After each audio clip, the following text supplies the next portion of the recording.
ओम नमो भगवते वासुदेवाय। जय श्री हरि। आप सभी का हमारे YouTube चैनल पर हार्दिक स्वागत है।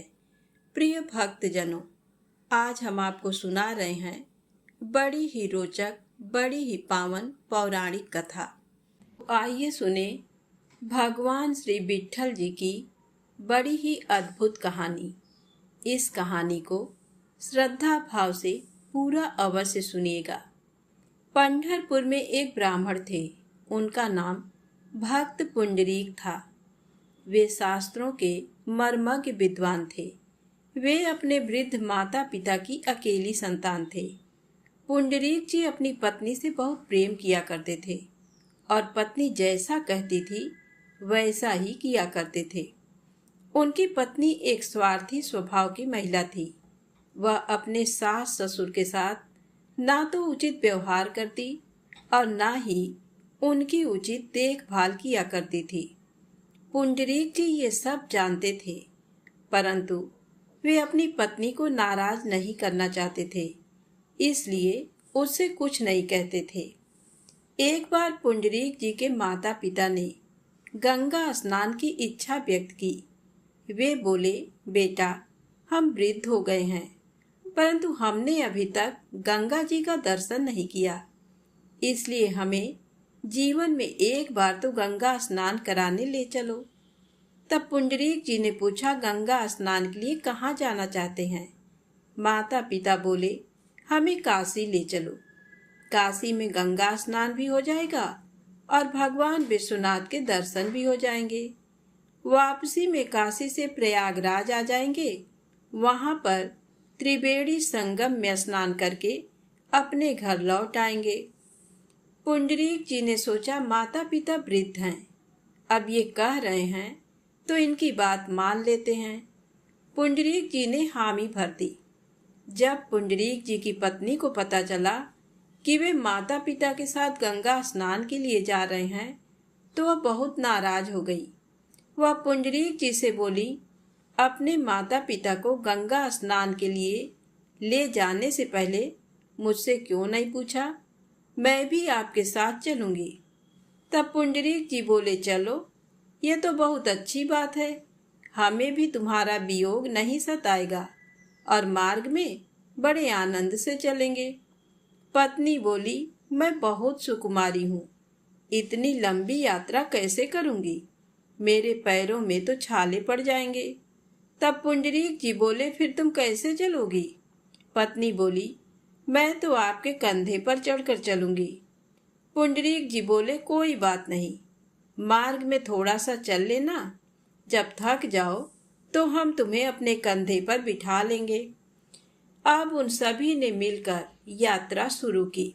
पुंडरीक जी के बूढ़े माता पिता पैदल चल रहे थे और उनकी युवा पत्नी उनके कंधे पर बैठकर जा रही थी। पुंडरीक जी ने अपनी पीठ पर सामान भी लाद रखा था। मार्ग में कुछ दूर चलने पर पुंडरीक जी के माता पिता बोले, बेटा, हमें भी सहारा देकर चलो, नहीं तो हम गिर जाएंगे। पुंडरीक जी बोले कि अब इतना तो संभव नहीं कि हम आप सभी को कंधे पर बिठा लें। इसीलिए पुंडरीक जी ने अपने माता और पिता दोनों को एक कपड़े से बांधकर उस कपड़े को अपने कंधों के बीच में टिकाकर दोनों हाथों से उस कपड़े को पकड़ लिया और पूरे मार्ग में माता पिता को सहारा देते हुए चले।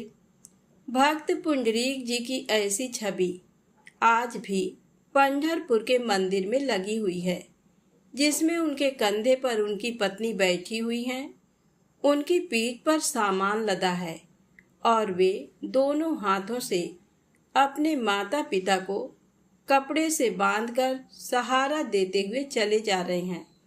इस प्रकार कठिनाइयों से यात्रा करते हुए पुंडरीक जी अपने माता पिता और पत्नी को लेकर काशी पहुंचे। काशी पहुंचकर सभी ने गंगा स्नान किया और काशी विश्वनाथ जी के दर्शन किए। संध्या के समय पुंडरीक जी और उनका परिवार एक विद्वान ब्राह्मण के घर में रुके। सभी लोग थके हुए थे। उन सभी को शीघ्र ही नींद आ गई। आधी रात के बाद पुंडरीक जी की नींद खुली और उन्होंने देखा कि कुछ दिव्य पुरुष और कुछ दिव्य देवियां विद्वान ब्राह्मण के घर में सेवा कर रहे थे। कोई झाड़ू लगा रहा था, कोई पानी भर रहे थे, सभी छोटा मोटा कुछ काम कर रहे थे। पुंडरीक जी उनमें से एक दिव्य पुरुष के पास गए। वे देखने में एक बहुत ही तेजस्वी राजा के समान दिखाई दे रहे थे। पुंडरीक जी ने उन्हें नमस्कार किया और उनसे पूछा, श्रीमान, आपका परिचय क्या है? आपके जैसा दिव्य पुरुष मैंने पहले कभी नहीं देखा। तब वे दिव्य पुरुष बोले, पंडित जी, मैं तीर्थराज प्रयाग हूँ। ये सुनकर पुंडरीक जी चौंक गए। उन्होंने पूछा, और आपके साथ ये अन्य पुरुष और देवियां कौन हैं? तब वे दिव्य पुरुष बोले, ये सभी अलग अलग तीर्थ हैं और ये देवियां गंगा, यमुना, नर्मदा, सरस्वती, कावेरी आदि पवित्र नदियां हैं। पुंडरीक जी ने पूछा, आप सभी देवी देवतागण इन ब्राह्मण के घर में सेवा क्यों कर रहे हैं? तब तीर्थराज प्रयाग ने बताया, ये जो विद्वान ब्राह्मण है, ये अपने माता पिता की भागवत भाव से सेवा करते हैं। ये अपने माता पिता को साक्षात श्री लक्ष्मी नारायण का स्वरूप मानते हैं और उसी भाव से उनकी सेवा करते हैं। इसलिए इनकी इस सेवा का पूर्ण प्रताप इतना है कि इनके घर में थोड़ी सी सेवा करके हमारे पाप भी नष्ट हो जाते हैं। इसलिए हम यहाँ पर सेवा करके निष्पाप होने आते हैं। सभी लोग निष्पाप होने के लिए हम तीर्थों और नदियों में स्नान करने आते हैं और अपने पाप हमारे पास छोड़ जाते हैं। इसलिए उन पापों से मुक्त होने के लिए हम इन ब्राह्मण देवता के घर में सेवा करने आते हैं। तीर्थराज प्रयाग की बात सुनकर पुंडरीक जी को सीख मिल गई और उन्होंने भी अपने माता पिता की इसी प्रकार सेवा करने का प्रण किया। सवेरे जब सभी लोग उठ गए, पुंडरीक जी ने अपने माता पिता के चरण स्पर्श करके उन्हें प्रणाम किया और उनसे कहा, माता जी, पिताजी, मुझे क्षमा कर दीजिए। एक पुत्र का धर्म होता है कि अपने माता पिता की सेवा करे और उन्हें सुखपूर्वक तीर्थ यात्रा कराए, लेकिन मैं आपको पूरे रास्ते कपड़े से बांधकर घसीट कर लेकर आया। मुझे क्षमा कर दीजिए। अब मैं आपको बिल्कुल भी कष्ट नहीं होने दूंगा। अब वापसी की यात्रा की जानी थी। उनकी पत्नी पुंडरीक जी के कंधे पर बैठकर चलने के लिए तैयार थी। पुंडरीक जी शरीर से रिष्ट पुष्ट और बलवान थे, इसलिए उन्होंने अपने एक कंधे पर अपने पिताजी को बैठाया और दूसरे कंधे पर अपनी माता जी को बैठाया। ये देखकर उनकी पत्नी नाराज हो गई और बोली, ये क्या कर रहे हो? आपके कंधे पर बैठकर तो मैं चलूंगी, आप अपने माता पिता को क्यों बैठा रहे हैं? तब पुंडरीक जी बोले, अब मैं अपने माता पिता को कोई कष्ट नहीं होने दूंगा, इसलिए मैं उन्हें कंधे पर बिठाकर ले जा रहा हूँ और अब तुम्हें पूरे मार्ग में पैदल ही चलना है। पत्नी बोली, मैं इतनी दूर पैदल नहीं चल सकती। अगर आप मुझे कंधे पर बैठाकर नहीं ले जाएंगे तो मैं यहीं रह जाऊंगी। ये सुनकर पुंडरीक जी कठोर स्वर में बोले, तुम चाहो तो यहीं रह सकती हो, लेकिन मैं तो अपने माता पिता को ही कंधे पर बैठाकर ले जाऊंगा।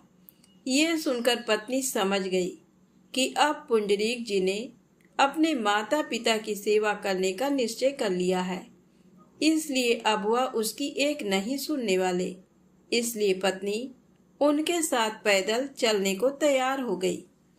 इसके बाद पुंडरीक जी ने अपनी पत्नी को कड़े शब्दों में ये भी कह दिया कि आज से मैंने अपने माता पिता की सेवा करने का जो निश्चय किया है, यदि तुम उसमें मेरी सहयोगी बन सको तो ही हमारे साथ चलो, अन्यथा हमें तुम्हारी कोई आवश्यकता नहीं।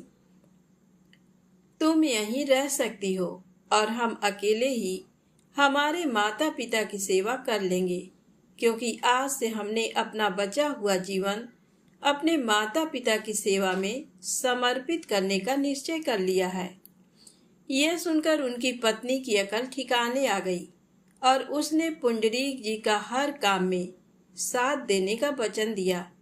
इस प्रकार वे सभी लोग पंढरपुर वापस आ गए। घर आकर पुंडरीक जी परम प्रेम से अपने माता पिता को श्री लक्ष्मी नारायण का साक्षात स्वरूप मानकर उनकी सेवा करने लगे। उनकी पत्नी भी इस काम में उनका साथ देने लगी। बहुत समय तक माता पिता की सेवा करते करते पुंडरीक जी की पितृभक्ति सिद्ध होने लगी। उनकी भक्ति पर भगवान श्री नारायण रीझ गए। एक दिन भगवान श्री नारायण की भक्त पुंडरीक जी से मिलने की इच्छा हुई। वे बैकुंठ से पुंडरीक जी से मिलने जाने लगे। तभी माता लक्ष्मी जी बोली, हे प्रभु, आप कहाँ जा रहे हैं? श्री नारायण जी बोले, देखो लक्ष्मी जी, बुरा मत मानना। कोई कहीं जा रहा हो तो पीछे से उसे टोका नहीं करते। लक्ष्मी जी बोली, प्रभु, अब तो मैंने पूछ ही लिया है, तो बता भी दीजिए आप कहाँ जा रहे हैं। तब श्री नारायण बोले कि मैं एक भक्त का दर्शन करने जा रहा हूँ।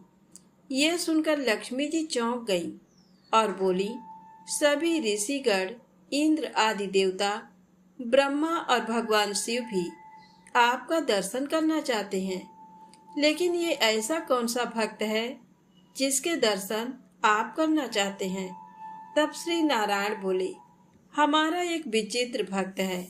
वह अपने माता पिता को हमारा ही स्वरूप मानकर बड़े भाव से उनकी सेवा करता है, इसलिए हमारी आंखें उसके दर्शन के लिए तरस रही हैं।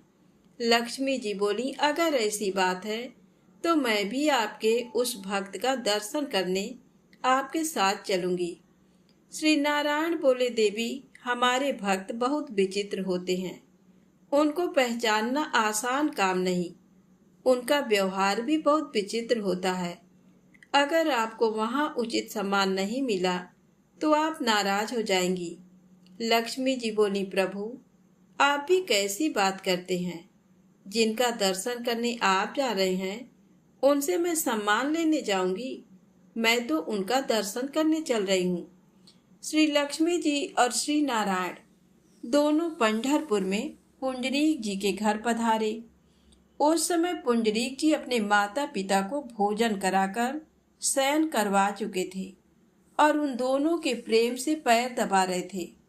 पुंडरीक जी ने श्री लक्ष्मी नारायण जी के साक्षात दर्शन प्राप्त किए, परंतु वे उनका स्वागत करने के लिए नहीं उठे। वे अपने स्थान पर बैठे बैठे ही अपने माता पिता के चरण दबाते रहे। ये देखकर लक्ष्मी जी थोड़ी नाराज हो गई। उन्होंने सोचा, ये कैसा भक्त है?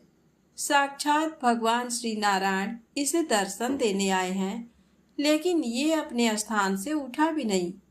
इसने स्वागत तो छोड़िए, नमस्कार भी नहीं किया।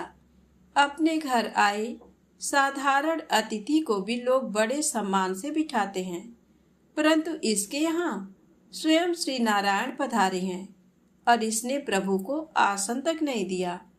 श्री नारायण लक्ष्मी जी को देख रहे थे कि उन्हें क्रोध आ रहा है। उन्होंने आंखों के इशारे से पुंडरीक जी से बात की और उन्हें समझाया कि लक्ष्मी जी को गुस्सा आ रहा है क्योंकि वह हमारा सम्मान चाहती हैं। पुंडरीक जी समझ गए और उन्होंने अपने पास पड़ी एक ईंट श्री नारायण की ओर फेंक दी और कहा, आप इस आसन के ऊपर खड़े हो जाइए। श्री नारायण उस ईंट पर खड़े हो गए।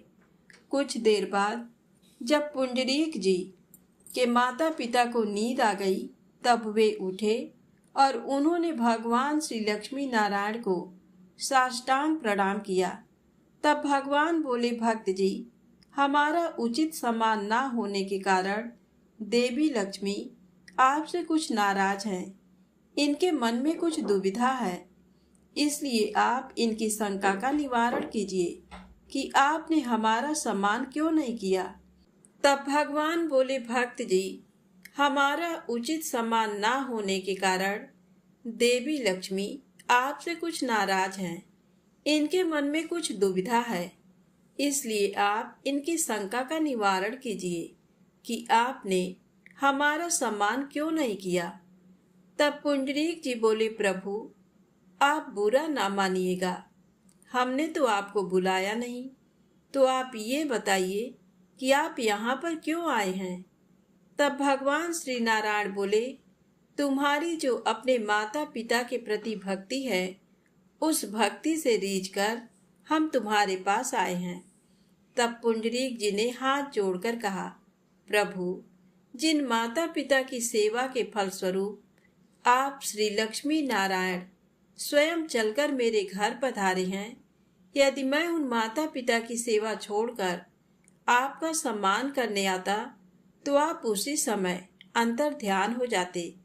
ये सुनकर देवी लक्ष्मी और भगवान श्री नारायण दोनों मुस्कुरा दिए और बोले, भक्तराज हम तुम्हारी भक्ति से बहुत प्रसन्न हैं, इसलिए हमसे कुछ वर मांग लो।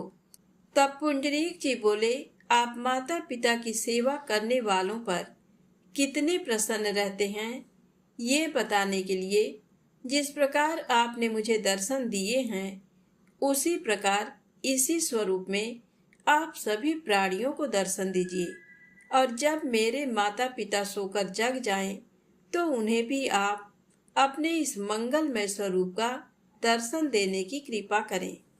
श्री नारायण बोले, तथास्तु। ऐसा कहकर भगवान श्री नारायण उसी समय मूर्ति रूप में बदल गए, जिसमें भगवान उसी ईंट पर खड़े हुए हैं और अपने दोनों हाथों को कमर पर टिकाए अपने भक्त की प्रतीक्षा कर रहे हैं। आज भगवान श्री नारायण के उस स्वरूप को भगवान विट्ठल या पंढरीनाथ के रूप में पूजा जाता है, और उसी स्वरूप में भगवान श्री नारायण सभी को दर्शन देते हैं। तो प्रेम से बोलें, श्री विट्ठल जी महाराज की जय हो।